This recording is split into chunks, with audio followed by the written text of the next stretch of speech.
In this video, you will learn best export setting for video. Go to File menu, click Export, and then click Media or use shortcut key Control-M. Click Format and you see different formats. H.264 is the most common video compression standard in use today. It can encode high-quality video at lower bit rates. Click Preset, and here also you see many options. Best option is Match Source High Bitrate. Select quality 4K or 2K if you want to export in high quality, but it takes more time to export. Click Output Name and change it and select file location where to save. If you edited video in slow motion or fast forward, then click Time Interpolation and select Optical Flow. It will adjust frame rate and you can see smooth video. If you change settings custom to 4K or other high-quality format, it will increase video size.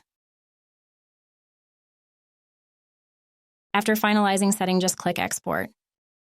Thank you for watching. Please like and subscribe.